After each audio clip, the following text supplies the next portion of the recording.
Apabila orang melihat Imam Ahmad keluar dengan orang ramai, tanda khusyuk itu hilang. Pakaiannya bukan pakaian yang biasa dipakai oleh para ulama. Dia pakai pakaian orang biasa yang berjalan. Itu antara kehebatan mereka.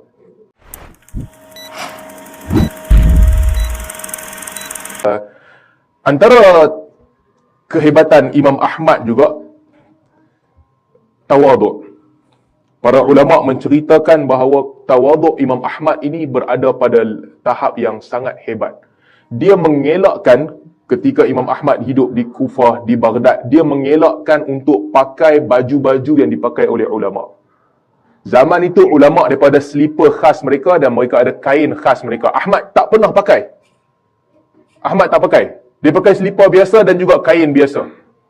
Anak dia meriwayatkan apabila orang pergi ke rumah dia, kalau orang tak perasan, cara kehidupan dia adalah ahli ibadat. Dia akan duduk dan dia akan solat ataupun berdoa. Tapi apabila keluar, dia tunjukkan dia punya personality yang biasa sebagaimana kebanyakan orang.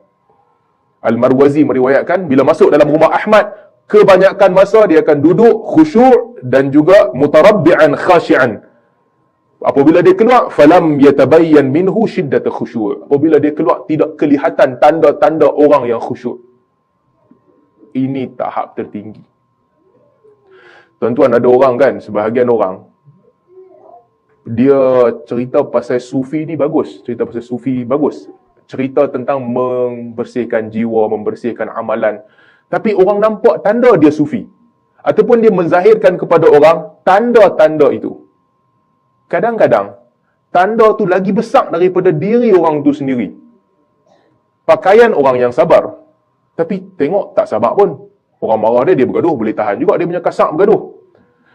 Cara perwatakan yang nak dizahirkan sebahagiannya yang masuk dalam alam ibadat, tasawuf dan sebagainya, cara pembawaan mereka nak membawakan yang mereka ni boleh terima. Siapa nak tegur pun boleh, mereka merendah diri.